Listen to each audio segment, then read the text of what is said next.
Pak Manu, Cak Nun, kali ini kita akan membahas ini kan wolak-waliking zaman apa wolak-walik hal, berbagai hal.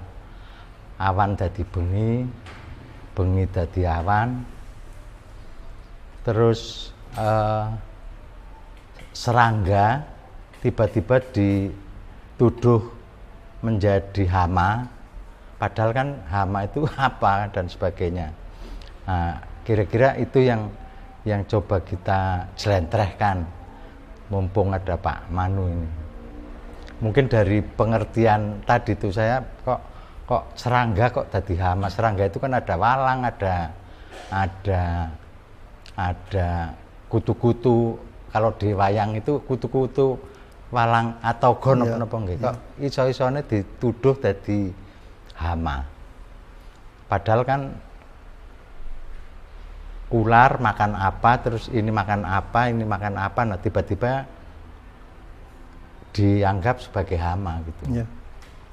Kalau menurut Pak Manu gimana itu Pak Manu? Ya itu kan sebetulnya yang disebut hama itu bukan setiap serangga sebenarnya, tapi yang namanya itu ampal itu loh. Kenapa? Karena dia itu kalau menyerang itu membuat busuk, buah-buahnya itu. Jadi kelapa itu yang diambil yaitu apa? Bagian atasnya itu. Si ampal itu kayak apa ya ampal ya? Ampal itu nanti kalau dia kalau seperti ular jadi kupu. Ya, dari ulet sampai kupu. Ya. Nah, kalau ampal itu jadi uret itu. Itu. Nah, dia itu selalu kalau makan itu mesti yang dipakan itu mesti bosok itu loh. Nah, maka lalu orang menyebut itu omo. Hama. Iya, hama itu. Karena itu dia tuh kalau sudah merusak ya sudah kabeh rusak itu loh. Itu. Ya, kita bukan mau membahas tentang apa sih istilahnya? Etnobotanologi. Bukan itu ya, tetapi mungkin Cak Nun bisa membawa bahwa apa sih janjane antara perbedaan hama dengan yang bukan hama. Katakan kalau dalam kehidupan sosial itu apa gitu. Kalau hama ini kan sesuatu yang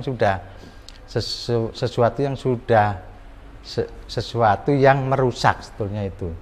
Merusak tatanan lah kalau hama. Kita berangkat dari situ aja Pak. Ya. Pokoknya gini ya, universal.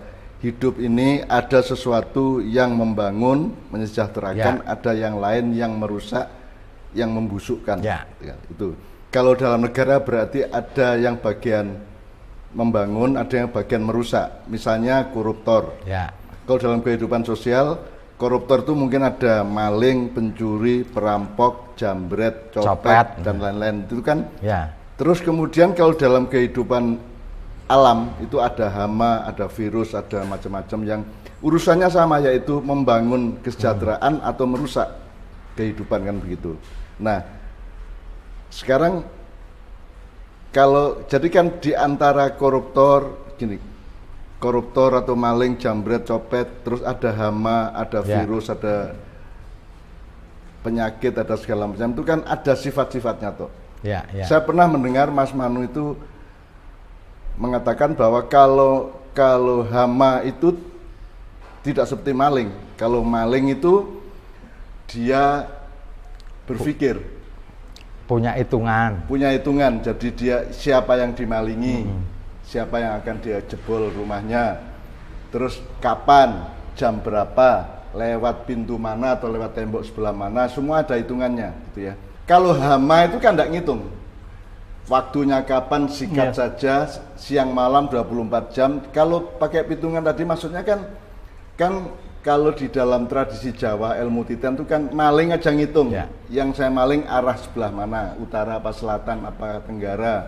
Terus kemudian ada perhitungan sosial, ini orang yang saya maling rumahnya harus orang yang memang merugikan masyarakat misalnya. Jadi semacam ideologi bahwa yang harus dirampok itu adalah orang yang memang zalim di masyarakat atau orang yang egois dan seterusnya, tidak bersedekah dan seterusnya gitu ya.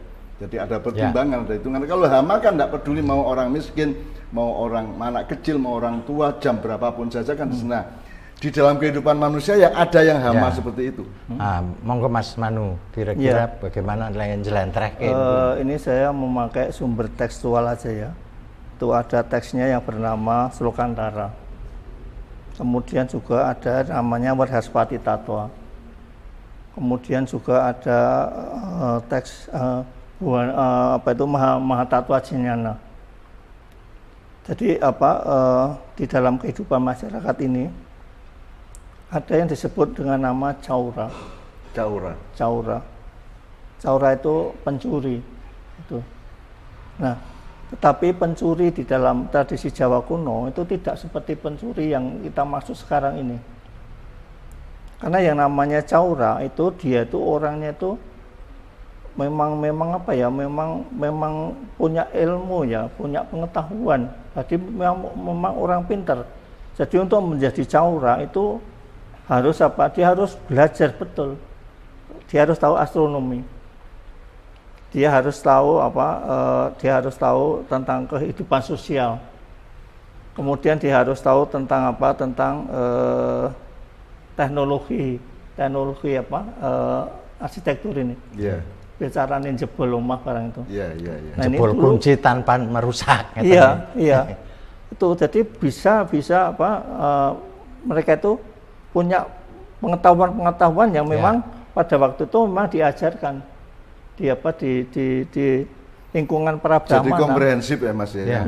Yang diperlukan untuk bisa maling itu. Jadi tidak harus membunuh yang di rumah tanpa. Dan kadang-kadang yang dicuri pun nggak tahu kalau dia kecolongan tuh nggak tahu gitu loh. Itu jadi ada istilahnya maling babah barang itu dulu tuh enggak gitu. Itu tuh bisa lewat jalan itu loh, lewat pintu biasa gitu. Tapi piye carane kok iso ngake lawang, wong di rumah iso ngantek orang ngerti dan tidak terasa kalau aku ki bar entek-entekan itu tuh enggak tahu gitu loh. Itu ada penjelasannya. Ada ilmunya. Ada ilmunya tersendiri gitu loh. Nah, oleh karena itulah maka para Caura dulu itu memang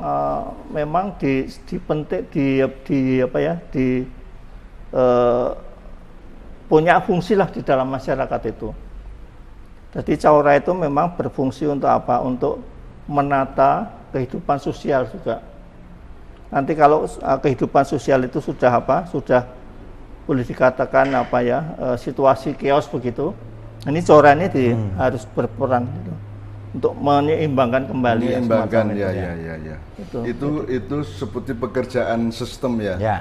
Jadi ada ekosistem itu seperti itu sebenarnya. Ada yang kapitalistik, ada yang sosialistik itu kan nanti diterobos, di-shortcut oleh Caura-Caura. Mas Manu, Caura ini kan pakai perhitungan. Kemudian kita sekarang di masa modern kan mengenal yang tadi saya bilang itu ada koruptor, ada korupsi itu pun bukan hanya harta benda dan uang. Korupsi bisa pikiran, bisa ide, bisa manipulasi narasi dan seterusnya gitu Mas Jana. Nah, yang sekarang banyak terjadi di negara kita, di masyarakat kita itu Caura apa Omo Mas? Caura apa Hama? Lah kalau di dalam naskah itu dikatakan itu kalau yang namanya waton jupuk sak wayah-wayah itu namanya Omo. Itu Omo. Jadi kalau Omo itu tanpa petungan. Jadi siapa yang diambil itu juga enggak diperhitungkan. Orang ini merugikan enggak. Pokoknya siapa saja itu diambil mau begitu. Duit untuk kesehatan, duit untuk bantuan sosial. Berarti koruptor seperti itu bukan Caura tapi Hama Mas ya. Omo ya. Itu. Itu penjelasan dari Mas Manu adalah kita kalau bisa kalau memang mau ikut menata sosial itu salah satu gurunya adalah Caura tadi. Caura. Kira-kira dan kita jangan menjadi Hama.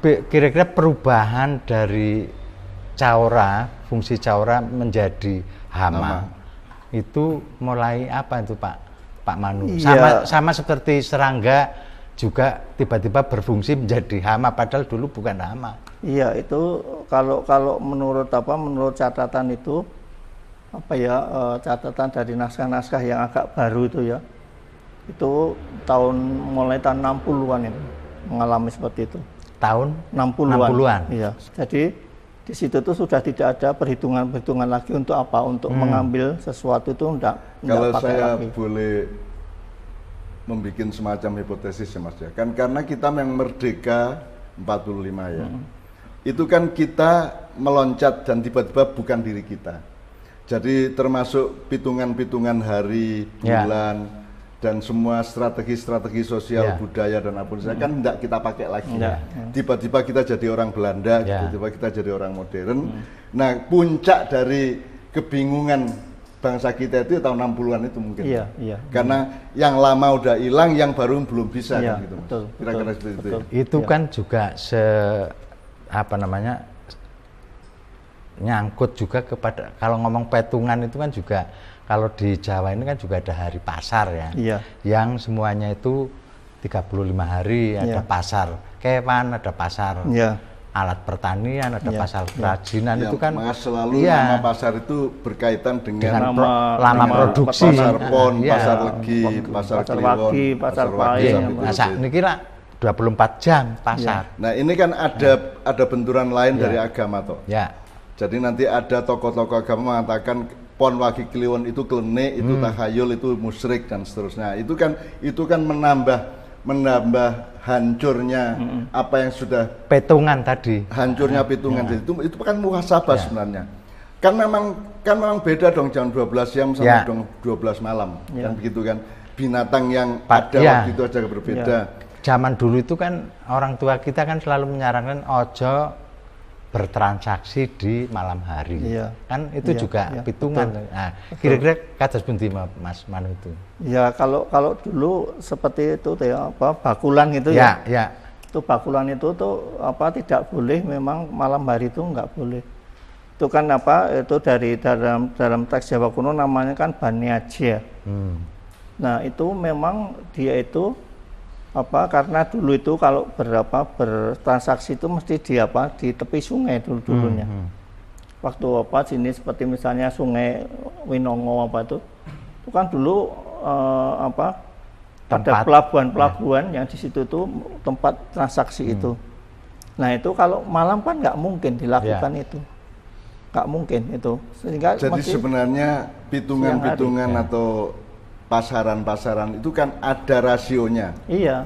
Masalahnya kan sekarang kita ketemu sama orang yang tidak mau mempelajari rasionalitasnya, tapi langsung menabrak dengan tata hukum di dalam. Iya, betul. Kan gitu kan. Padahal itu kan, ya kenapa sore hari sekitar maghrib jangan tidur? Kan ada hitungannya, kan begitu. Kenapa kalau pas siang bolong matahari tepat di atas kita terus kita tidak boleh itu dan seterusnya? Kenapa kita jangan duduk di atas bantal? Itu sebenarnya kalau ngomongnya teknis, rasional teknis saja ya memang tidak ada masalah. Tetapi kan bantal itu kan bukan hanya kain dan kapuk ya, Mas. Bantal itu kan sebuah fungsi. Bantal itu ada hubungannya sama kepala, bantal itu ada hubungan sama martabat, bantal ada hubungannya sama kenyamanan batin dan seterusnya. Sehingga jadi bantal itu ada maknanya.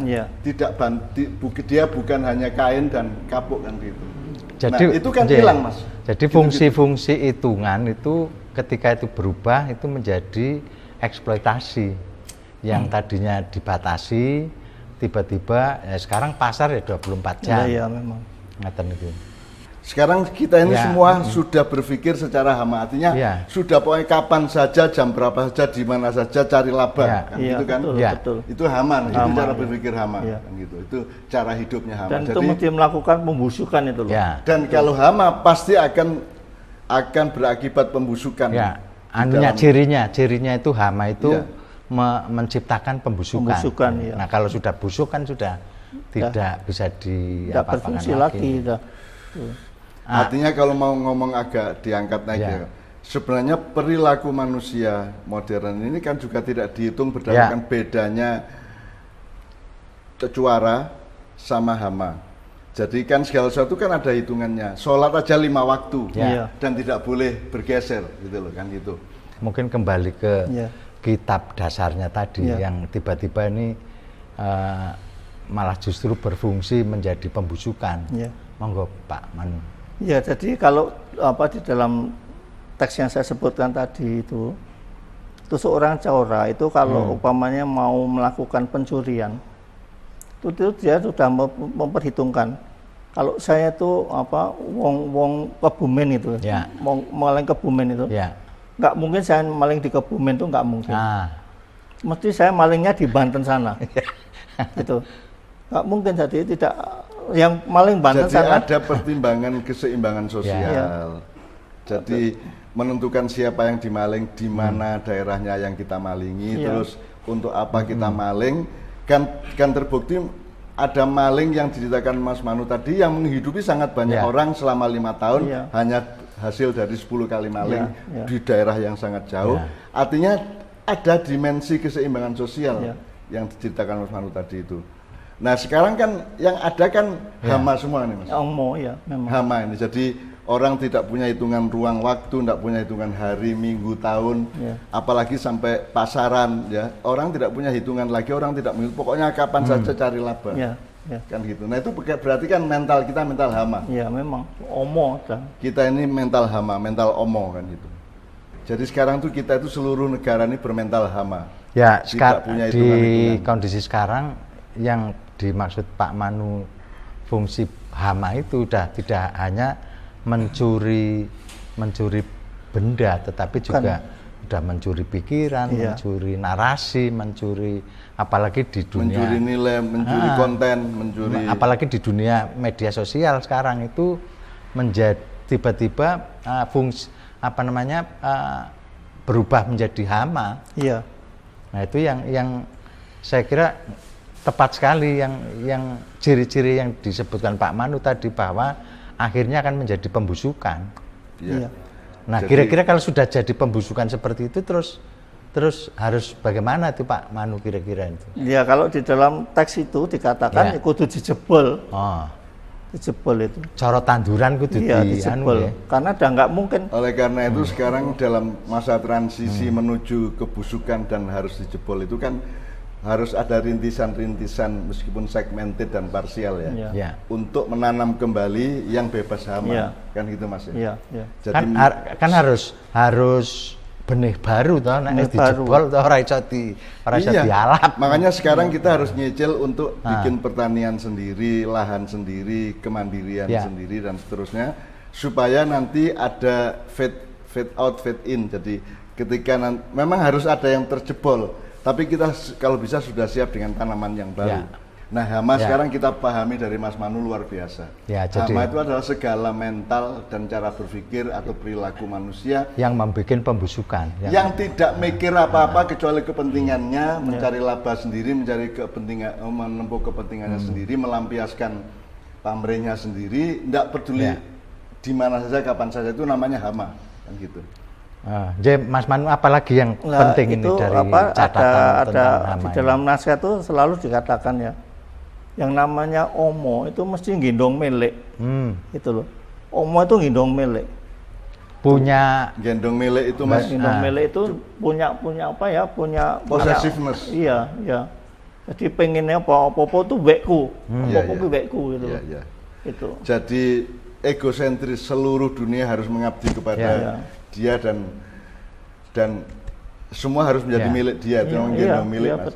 Betul. Nah terus nanti ada idiom lain, milik gendong lali Mas. Iya, dengan sendirinya kalau sudah milik gendong lali. Nek wis gendong milik, akhirnya milik itu gendong lali. Berakibat lupa itu berarti sudah tidak ada ilmu, tidak ada memori, tidak ada hitungan, tidak ada matematika, tidak ada strategi, tidak ada metodologi, itu namanya lupa ya Mas. Lali ya. Nah, kita sedang berada di ujung keadaan yang seperti itu Mas. Berarti harus ada di antara kita yang mencoba menanam pohon dengan lahan sendiri dan segala macam. Yang satu bebas hama, dua bebas lupa Mas. Iya. Selain milik gendong lali, apalagi Mas Manu? Banyak sekali sih Mas Toto sebetulnya untuk kayak gitu, yang kayak gitu-gitu. Apa itu istilahnya itu namanya dia sudah tidak mikir lagi kiki sedulur apa dudu.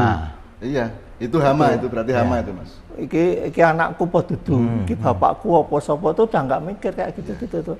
Jadi lupa segala-galanya. Sudah. Jadi orang melakukan korupsi tidak mempertimbangkan bahwa dia punya istri, punya anak, punya cucu dan seterusnya. Itu berarti dia hama dia. Jadi sekarang kita tinggal hitung hama dalam urusan uang, ada hama dalam urusan nilai. Sebab Pancasila juga dihamai Mas, juga kena hama Mas. Jadi suatu hari ilmu pengetahuannya dia ya dihamai. Ilmu pengetahuan dihamai toh. Iya. Ditimpa omo tadi ya. Agama juga kena hama luar biasa. Itu memang. Jadi saya kira sekarang ini urusan kita adalah kesadaran mengenai yang mana saja potensi hama di dalam diri kita masing-masing. Sehingga kita mencoba kalau dicari lawannya apa Mas? Hama ini berarti kalau hama ini kan membusukkan, menghancurkan, merusak. Itu yang kan, lawannya berarti kan hama itu kan sejarahnya persis seperti serangga yang berubah jadi hama karena itu sudah di luar hitungan sebetulnya tiba-tiba.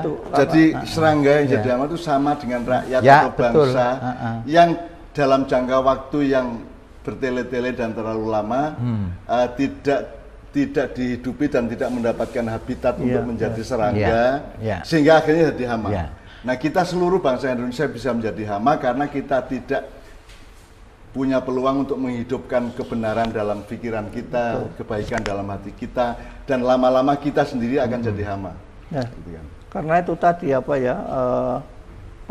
ditinggalkan oleh nenek moyang kita dulu tidak dianggap sudah sama sekali Mas. Sama sekali. Mulai 45 itu, mulai 1945 itu. Udah enggak lagi itu. Karena apa?